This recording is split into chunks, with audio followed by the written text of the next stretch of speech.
Hello everyone.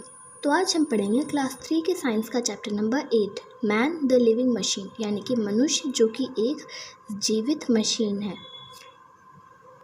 तो चलिए शुरू करते हैं। A car, a grinder and a computer are all machines. Do you know that the human body too is a machine? एक car, एक गाड़ी, एक ग्राइंडर, एक कंप्यूटर, ये सब के सब मशीन्स होते हैं। क्या आपको पता है कि इंसानी शरीर जो होता है वो भी एक मशीन होता है। अब मशीन का मतलब ये नहीं कि उसके अंदर तार हों, पुर्जे हों, उसके अलग अलग पुर्जे तो हैं, लेकिन वो मशीन के रूप में नहीं है। एक जो ह्यूमन बॉडी वो एकदम मशीन्स के सिमिलर काम करता है। बस दोनों में डिफरेंस ये होता है कि एक असली मशीन में, जैसे कि ग्राइंडर, कार और ढेर सारे रेफ्रिजरेटर्स, ढेर सारे और मशीनरी इक्विपमेंट्स में बस ये अंतर होता है कि उनमें ढेर सारे पुर्जे होते हैं, वायर्स होते हैं, उनके अलग अलग पार्ट होते हैं जो कि आर्टिफिशियल यानी कि ह्यूमंस द्वारा बनाए गए होते हैं। लेकिन हम ह्यूमंस को नेचर ने बनाया है और हमारे अंदर कोई भी तार नहीं होता है। तार होता है लेकिन वो नर्व्स और नस के रूप में होता है। हमें चार्ज करना नहीं पड़ता, हम इसी तरह से बस सोते हैं तो वो चार्ज हो जाता है। मशीन्स को इंसानों ने बनाया है और इंसानी मशीन को नेचर ने बनाया है। It is a living machine. इंसानी जो शरीर होता है, इंसानी शरीर, वो एक लिविंग मशीन होता है, यानी कि जीवित machine. It can see, hear, smell, taste and feel. अब ये जो इंसान द्वारा बनाए गए जो मशीन होते हैं, जैसे कि रेफ्रिजरेटर, तो ये सब जो है इनके पास सेंस ऑर्गन नहीं होते हैं। ना ही ये देख सकते, ना ही ये सुन सकते, ना ही ये स्मेल कर सकते, ना ही टेस्ट, ना फील कर सकते हैं। और ह्यूमन बॉडी जो होता है वो टेस्ट कर सकता है, स्मेल कर सकता है, फील कर सकता है, देख सकता है और सुन सकता है। उनके पास सेंस ऑर्गन्स होते हैं। It can also move, grow, breathe and reproduce. जो ह्यूमन बॉडी होता है वो चल सकता है, बढ़ सकता है, ब्रीथ कर सकता है और रिप्रोड्यूस कर सकता है। लेकिन जो इंसानों द्वारा बनाई गई मशीन्स होती हैं वो ऐसा नहीं कर सकती। No machine can do all these. और कोई मशीन, जो अभी मैंने बताया कि कोई भी मशीन जो है वो ऐसा कुछ नहीं कर सकती। The human body is made up of cells. Cells are of different kinds. Cells of the same kind join together to make a tissue. Tissues join together to make an organ. Many organs together form an organ system. अब ये जो हमारा शरीर होता है वो cell से मिलकर बना होता है। सेल बहुत ही ज़्यादा छोटा होता है, बहुत ही महीन होता है। ये जो फुल स्टॉप है ना, ये कम से कम अगर ये हम अपनी बॉडी से कंपेयर करें तो इसमें भी ढेर सारे सेल्स होंगे। बहुत ही महीन होता है सेल। सेल जब जुड़ता है एक साथ, जब सेल एक जगह एकदम इकट्ठे होकर के बहुत ढेर सारी जगह जुड़ता है तो उसे हम टिश्यू बोलते हैं। यानी कि हमारा जो अगर इतना पार्ट भी अगर हम लेंगे ना अपनी बॉडी के स्किन के ऊपर का, तो बहुत ढेर सारे छोटे छोटे महीन सेल्स मिलकर बना होगा और उसे हम टिश्यूज़ बोलेंगे। फिर जब टिश्यूज़ एक दूसरे से जॉइन होते हैं तो वो ऑर्गन्स बनाते हैं। ऑर्गन्स जैसे कि किडनी, हार्ट, लंग, लिवर, ये सब। और बहुत ढेर सारे ऑर्गन्स जो हैं वो एक साथ मिल करके अलग अलग फंक्शन परफॉर्म करते हैं और फिर उसी से बनता है organ system. Different organ systems work together to make it possible for the body to play, learn, grow and do many other things. अब जो अलग अलग ऑर्गन सिस्टम्स होते हैं वो एक साथ काम करते हैं ताकि हमारी बॉडी से ये पॉसिबल हो सके, ताकि हम चल सके, फिर सके, खा पी सके। एनर्जी से ही तो ये सब होता है ना। तो हमारा हाथ भी तो एक तरीके से वर्क ही करता है। हम खेल सके, लर्न कर सके, ग्रो और बहुत ढेर सारी अलग चीज़ें कर सके। इसके लिए हमारा जो ऑर्गन सिस्टम है वो हमें मदद करता है। अब नेक्स्ट है our sense organs. Everything we know about the world is through our senses. The main sense organs are the eye, the ears, the nose, the tongue and the skin. Our eyes help us to see, our ears help us to hear, our nose help us to smell, our tongue help us to taste, our skin help us to feel temperature, pain, pressure and touch. अब हमारा जो शरीर है वो अभी हमें अगर अपने वर्ल्ड के चारों तरफ, अपने इन्वायरमेंट के चारों तरफ जानना होगा तो वो हम अपने सेंस ऑर्गन्स के ज़रिए जानेंगे। किस तरीके से? टच करके, उसे फील करके, उसे देख के, उसे सुन कर के क्या हो रहा है, आसपास क्या चल रहा है, लोग क्या बात कर रहे हैं। तो जो सबसे मेन सेंस ऑर्गन्स होते हैं वो होते हैं आइज़, ईयर्स, नोज़, टंग और स्किन। जो आइज़ होते हैं वो हमें मदद करते हैं देखने में, जो ईयर होते हैं वो हमें मदद करते हैं सुनने में, जो नोज़ होते हैं वो हमें मदद करते हैं किसी भी चीज़ को स्मेल करने में, अच्छी या ख़राब या खुशबूदार खुशबू को स्मेल करने में। टंग जो है वो हमें डिफरेंट डिफरेंट टाइप्स के जो फूड होते हैं वो टेस्ट करने में मदद करते हैं। और हमारा जो स्किन है, स्किन जो ऊपरी परत होता है जो आपको दिखता है स्किन, वो हमें मदद करता है हर एक चीज़ को फील करने में, टेम्परेचर, पेन, गर्मी, ठंडा, दर्द, प्रेशर या फिर किसी भी टच को फील करने में मदद करता है। All these sense organs are connected to the brain through the nerves. अब ये जो हमारे सेंस ऑर्गन्स होते हैं ये एक साथ नर्व से कनेक्टेड होते हैं ताकि ये हमें हर एक चीज़ को फील करने में, देखने में, टच करने में कोई सा भी एहसास दे सकें। The sense organs send message to the brain. The brain makes us understand pictures, sound, smell, taste and feeling. अब ये जो सेंस ऑर्गन्स होते हैं वो सबसे पहले मैसेजेस भेजते हैं ब्रेन में, और जो ब्रेन होता है वो हमें मदद करता है अंडरस्टैंड करने में कि कोई पिक्चर है, साउंड आ रही है, स्मेल है, टेस्ट है या कोई फीलिंग है। While our sense organs help us to know our surroundings. The organ system inside our body carry out different functions. अब ये जो सेंस ऑर्गन्स होते हैं वो हमारे ब्रेन तक जो है मैसेज पहुंचाते हैं ताकि हमें पता चल सके कि वो एक पिक्चर है, साउंड, स्मेल है, टेस्ट है या फिर कोई फीलिंग है। और फिर उसके बाद जो सेंस ऑर्गन्स होते हैं वो हमें मदद करते हैं हमारे सराउंडिंग्स के बारे में जानने के लिए। तो organ system inside our body carry out different functions. अब जो हमारे अंदर के ऑर्गन सिस्टम्स होते हैं वो ढेर सारे फंक्शंस अंदर ही अंदर परफॉर्म कर रहे होते हैं। अब ये जो ऑर्गन सिस्टम होते हैं ये सब एक टीम की तरह काम करते हैं और हर एक ऑर्गन सिस्टम का अलग अलग फंक्शन होता है। अब नेक्स्ट टॉपिक है the respiratory system. Respiratory system क्या होता है? जैसे हम सांस लेते हैं और बाहर निकालते हैं, हम ब्रीथ इन करते हैं और ब्रीथ आउट करते हैं, उसे रेस्पिरेटरी सिस्टम बोलते हैं। जो चीज़ें हमें मदद करती हैं सांस लेने में उन्हें हम रेस्पिरेटरी सिस्टम बोलते हैं। The respiratory system supplies oxygen to various parts of our body. We take in air through our nose. The hair in the nose prevent dust and germs from entering our body. The air that we breathe in has a gas called oxygen. It burns up the food we eat and gives us energy. अब ये जो respiratory system होता है वो हमारे पूरे के पूरे बॉडी में ऑक्सीजन सप्लाई करता है। जो ऑक्सीजन हम एयर के थ्रू अंदर लेते हैं और बाहर निकालते हैं उसे हम वो एयर के अंदर और बाहर जो हम निकालते हैं वो हम ऑक्सीजन ही निकालते और लेते हैं। तो ये जो हमारा रेस्पिरेटरी सिस्टम होता है वो पूरे बॉडी के अंदर ऑक्सीजन सप्लाई करता है नर्व्स के थ्रू।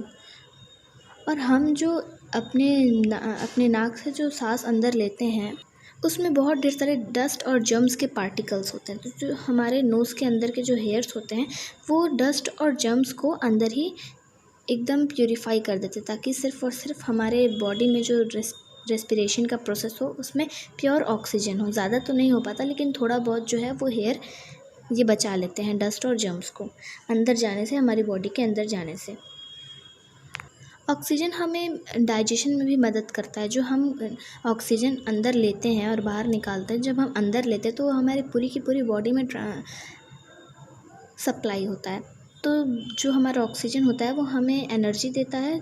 जैसे कि हम जब भी खाना खाते हैं तो उसके साथ साथ जो थोड़े बहुत ऑक्सीजन के पार्टिकल्स अंदर जाते हैं, थोड़े बहुत नहीं ज़्यादा ही जाते हैं, हम सांस लेते हैं और बाहर निकालते हैं। जो ऑक्सीजन हमारे बॉडी के अंदर जाता है वो खाने को थोड़ा जलाने में मदद करता है ताकि वो डाइजेशन की प्रक्रिया में भी ऑक्सीजन बस इन्वॉल्व रहता है। अब नेक्स्ट है the air we breathe out is impure and has carbon dioxide in it. Breathing purifies our blood. अब जो हवा हम बाहर निकालते हैं, अंदर तो हम ऑक्सीजन लेते हैं, जब हम ब्रीथ इन करते हैं तो वो ऑक्सीजन लेते हैं और जब ब्रीथ आउट करते हैं तो वो कार्बन डाइऑक्साइड होता है और वो जो होता है वो इम्प्योर एयर होता है। ब्रीथिंग जो है वो हमारे ब्लड को प्यूरीफाई कर देता है।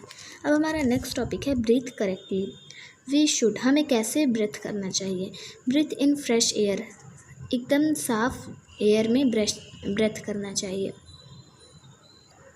Breathe through our nose not our mouth, अपने नाक से सांस लें ना कि अपने मुंह से। Keep the windows of our rooms open, not cover your face while sleeping. अब जब आप सांस ले रहे हो तो फ्रेश एयर में सांस लीजिए और अपने नाक से सांस लेना, कि मुंह से। कुछ लोग होते हैं अपने मुंह से सांस लेने लगते हैं। और अपने आसपास के रूम के जो विंडोज़ हैं वो खोल दीजिए ताकि फ्रेश एयर अंदर आए। और सोते समय अपने मुंह को कवर ना करें, ना तो तकिए से और ना ही अपने हाथों से। अब नेक्स्ट टॉपिक है the digestive system. Digestive system में हम पढ़ेंगे कि हमारा जो फूड है, जो हम खाते हैं, वो कैसे डाइजेस्ट होता है और कैसे एक्सक्रीट होता है। When we smell food our mouth starts watering. This is the beginning of digestion. Digestion is the process of changing of food into a simple form so that it can be used by the body. The food that we chew mixes with saliva and becomes soft. The food that goes to the stomach. अब जब हम किसी भी tasty और बहुत सारे delicious food को smell करते हैं तो हमारे जो मुंह में पानी आ जाता है, तो उस पानी को हम सलाइवा बोलते हैं। ये जो होता है वो एकदम स्टार्टिंग पॉइंट होता है डाइजेशन का। जो सलाइवा होता है वो हमें मदद करता है हमारे फूड को डाइजेस्ट करने में। डाइजेशन एक वो प्रोसेस है जिसमें हमारा जो फूड है वो बहुत ही ज़्यादा छोटे छोटे सिंपल पार्टिकल्स में कन्वर्ट हो जाता है, ताकि हमारी बॉडी में जितने भी उस खाने में जितने भी एनर्जी, कार्बोहाइड्रेट, जितने भी विटामिन, मिनरल हो, वो हमारे बॉडी में अच्छे तरीके से यूज़ हो सके। जो फूड हम खाते हैं वो एक लिक्विड सलाइवा उसी से मिक्स हो जाता है और वो मदद करता है फूड के डाइजेशन में, और फिर उसके बाद सॉफ्ट हो जाता है। फिर उसके बाद जो फूड है वो हमारे स्टमक में जाता है, और फिर उसके बाद वहाँ से अलग अलग जगह पर जहाँ जिसकी जितनी ज़रूरत है, जिस विटामिन की, मिनरल की, कार्बोहाइड्रेट की और एनर्जी की जितनी जहाँ ज़रूरत है वहाँ पर वो सप्लाई हो जाता है। In the stomach the food mixes with the digestive juices. After about 4 hours of eating, the food goes into the small intestine. Here, the digestive food is taken in by the blood and carried to the other parts of the body. The undigested food goes to the large intestine, and from there, it is thrown out through the anus. अब ये जो stomach में जो हमारा food रहता है वो अच्छे से डाइजेस्टिव जूसेस और सलाइवा से मिक्स होकर के, पहले तो वो मुंह में ही सलाइवा होता है, मुंह में से अच्छे से वो सॉफ्ट हो जाता है। फिर उसके बाद जब वो अंदर जाता है, हमारे पेट के अंदर जाता है, तब वो डाइजेस्टिव जूसेस से मिलता है, और फिर उसके बाद वो उन्हें मदद करते हैं फूड को अच्छे से मिक्स करने में। फिर उसके बाद बहुत 2 या 4 घंटे के बाद जो हमारा खाना होता है वो स्मॉल इंटेस्टाइन में चला जाता है और सारे प्रोसेसेस के लिए।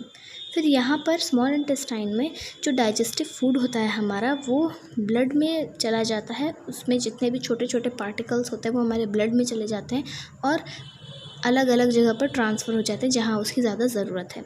और जो अनडाइजेस्टेड फूड होता है, जो कि बहुत ज़्यादा अनपच खाना होता है, वो हमारे लार्ज इंटेस्टाइन में चला जाता है और फिर उसके बाद एनस के थ्रू एक्सक्रीट हो जाता है।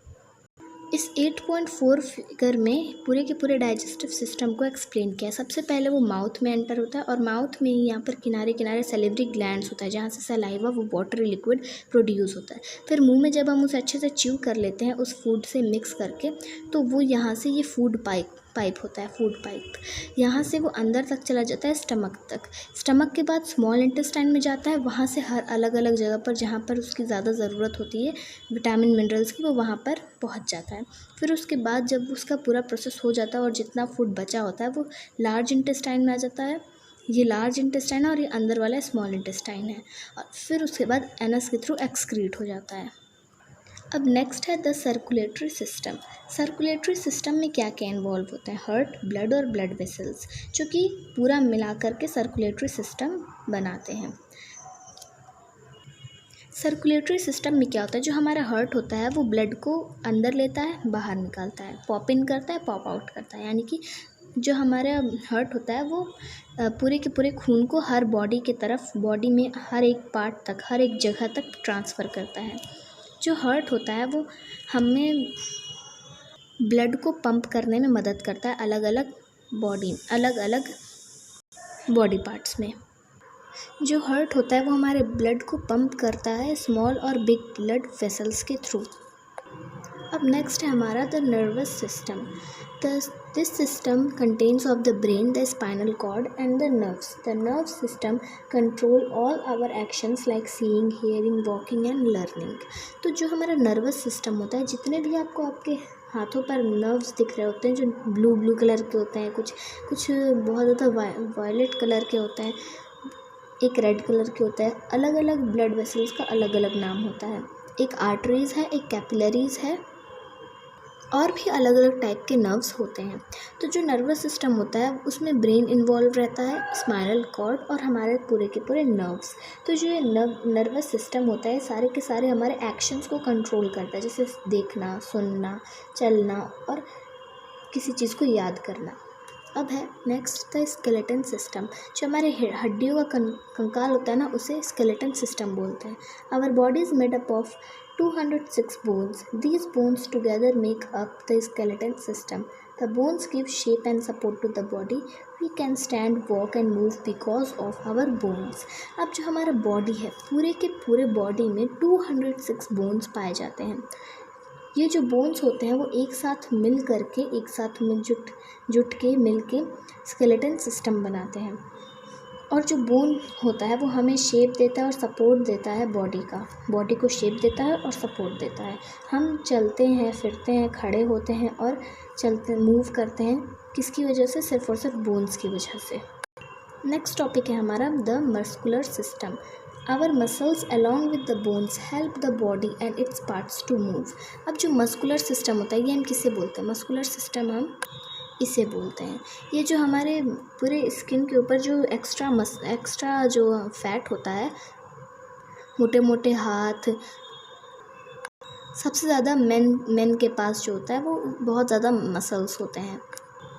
इन सबको हम मसल्स बोलेंगे। जो रेड है ना, जो ज़्यादा यहाँ पर है, यहाँ थाई वाला, ये सब जो है वो मसल्स हैं। हमारे जो मसल्स होते हैं, मस्कुलर सिस्टम जो होता है वो हमारे बोन्स के साथ मिलकर के मदद करता है हमें हमारी बॉडी को चलने में, हमारे बॉडी के हर एक पार्ट को चलने में और मूव करने में। अब नेक्स्ट है हमारा the excretory system. The waste in the body has to be removed regularly for the body to work smoothly. अब जो हमारे बॉडी में अनडाइजेस्टेड फूड होता है, जो एक्सक्रीट होता है, उसी के प्रोसेस को हम एक्सक्रीटरी सिस्टम बोलते हैं। अब जो हमारी बॉडी में वेस्ट है उसे तो निकलना बहुत ज़रूरी है, रोज़ के रोज़ रेगुलर उसे निकलना ज़रूरी है, नहीं तो फिर हमारी बॉडी में बहुत ढेर सारा वेस्ट हो जाएगा और निकलेगा नहीं, तो हमारी बॉडी अलग अलग टाइप के डिसीज़ से गुजर सकती है। तो एक्सक्रीटरी सिस्टम हमें मदद करता है हमारे बॉडी के वेस्ट को बाहर निकलने में। ये जो प्रोसेस होता है ये ऑर्गन्स की मदद से होता है जो कि एक्सक्रीटरी सिस्टम में इन्वॉल्व होते हैं। The kidneys remove urine. अब जो हमारी किडनीज़ होती हैं वो हमें मदद करती हैं यूरिन को पास आउट करवाने में। The skin removes sweat. The lungs throw out carbon dioxide. अब बहुत ढेर सारे टाइप के वेस्ट होते हैं हमारे। स्वेट भी एक वेस्ट है, यूरिन भी एक वेस्ट है और कार्बन डाइऑक्साइड भी एक टाइप का वेस्ट ही है। तो जो स्किन है वो स्वेट यानी पसीने को रिमूव करता है और जो लंग्स है वो कार्बन डाइऑक्साइड जो कि हमारे लिए वो हार्मफुल गैस है उसे भी रिमूव करता है। अब हमारा लास्ट टॉपिक है the reproductive system. The organs of this system help to produce babies. Because of this system life on earth is goes on. ये जो रिप्रोडक्टिव सिस्टम होता है ये मदद करता है बेबीज़ को प्रोड्यूस करने में। इसी की वजह से, इसी सिस्टम की वजह से अर्थ पर लाइफ जो है वो अभी भी जारी है। तो इसी के साथ हमारा चैप्टर ख़त्म होता है। मिलते हैं अगले चैप्टर के साथ, तब तक के लिए स्टे सेफ।